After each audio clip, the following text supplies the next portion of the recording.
نو راځئ پوښتنه د مارشال او مل پاسوال وکړو د ده پر سر ولاړ بیرغ ته دولاسي سلام دی د دې بیرغ محراب منبر سویری ثواب ګڼمه خو موږ پوښتنه د دې برېتو او برېتولو کوو که ته ساتونکي او مېړه یې نو دا نور څه کوي که ته ساتونکي او مېړه یې نو دا نور څه کوي که پر دوی ساتې دا وطن ته نرمه کېږه بیا ته د یو جیب د پاسه بل پسې بل جیب جوړ کړه یو جیب کې اچو افغانۍ بل کې ډالر ګرځوه درېیم جیب ښه دی د کالدارو ضرورت پېښېږي نو ستا عسکر یې که سراب یې که پاسوان او مارشال خو داسې څوک شته چې د راغلو نه پوښتنه وکړي چې دوی موږ ساتي که په موږ باندې ځان ساتي که په موږ ځان ساتي چې موږ په خپل ځان پوه شو که موږ ساتو نو ساتت او خدای داسې کېږي چې موږ ساتي اوس موږ په انګړ راخېږي او ترجمان دلال دی وایي ځان ونه خوځوي ستا د ټوپک یخه شپېلۍ زما تندې اوسېږي کټ بستره لوښي بکسونه مې په څټ واړوي زما عفت زما غرور خړو موضوع لاندې کړي افغانیت پرېږده د وروستي لیدل وګورې ده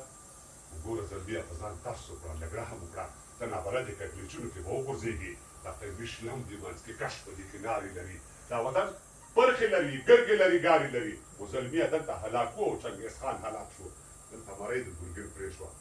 انګریزان هلاک شو د مغولیانو او سقاویانو نښانې پاتې دي همدې ګرځو کې پرون ته روسان هلاک شو که تا خو مور به لره کور به لري یار به لري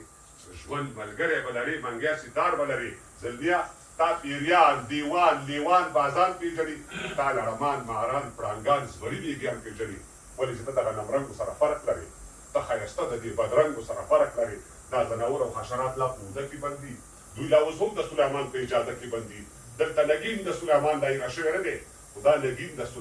سلیمان ګوته غواړي چې تور دانه کې خطیر پورته توتکور رانهوي دلته اکثره سر وهلي پر وهلي راځي پر دغه لار باندې اکثره زرګټلې راځي خو موږ جنګ نه کوو موږ جنګ نه کوو خو جنګ په موږ راوتپل شي د پلار نیکه د شملې ننګ په موږ راوتپل شي ننګ په غلا جنګ په وسله اوږده لاسونه غواړي جنګ پرمختللی اقتصاد جاد او ټانګونه غواړي موږ د لوکي اور د سوال په ټوک ډوډۍ وژنو زموږ خویندې د پردیو دوکانو مخې ته د سوال لمونې غوړولې ټوک ډوډۍ غواړي په دې مړه دیموکراسۍ کې موږ ته ولږ وشو او جنګ ماده مچ دی مچ د ورځې سل بچي زیږوي جنګ هلاکت دی تباهي د بربادي دي زیږوي جنګ جواري د جواري په ګټه ورته وشي د بل طرفه پر وطن د هېڅ وفا خورېږي څو فاحشو له افغاني ناموسه پوزه پرېږه څو برادر یا خدای له دې عظیم نعمته یې ځان محرومه کړو ته تو لعنت شو چې په دې پیسو بیا څه کوې له بل طرف ښکاره اړي لري لوتي بدماشان له کبره غټ لکه عادیان او سمودي بدماشان غرب کې قانون دی د هلک ودول هلک ته غرب کې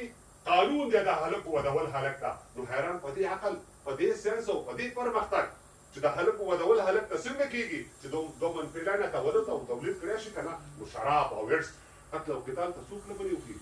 چا د پوډرو مشین جوړ کړو څوک یې ستنې وهي موږ په راستنه کې سروې قدرې هم نه شو اچوی بیا لافیګونه پوډر او هیروین څوک جوړوي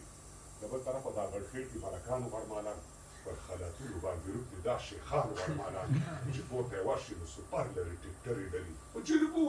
ځمکې لري غري لري چکۍ صابون لوټه غوړو پسې به سر ماتوي چارک لوبیا د سوال په وړو پسې به سر ماتوي د مؤسسو انجیوګانو پسې نه وایم بس دومره وایم چې خیرات ضرور کومو راوړي پښې ته یې راتاو کړي د خپل کور خیرات په خپله وکړي توکل ځای لاله د کومې سلوکونو باندې کړي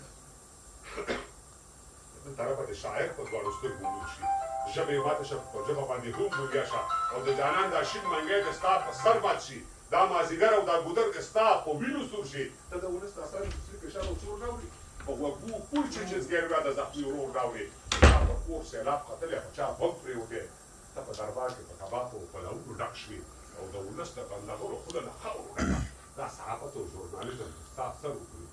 د بل طرفه یو بل ځوان چاړه په لاس ولاړ دی د بل طرفه یو بل ځوان چاړه په لاس ولاړ دی پوښتنه نشته خو یې دغه نه سر پرې کوي که کله زه او زما رنګې خلک پېښ شول درته زما د سر د پرې کوو فتوا دې هم جیب کې وه له مرګه مخکې وصیت کوم اعلان کوم وصیت کول ګورې د مړي پر ژوندي حق دی عزیز تربور لرم پښتون مه پیغور راکوي د کلي خلک مې په سپینه جامه تور راکوي سر رانه وسکه په یوه خبره د خدای په خاطر د ولو منځ کې مې د کوپر تفهم نه لګوم ډېره مننه خیر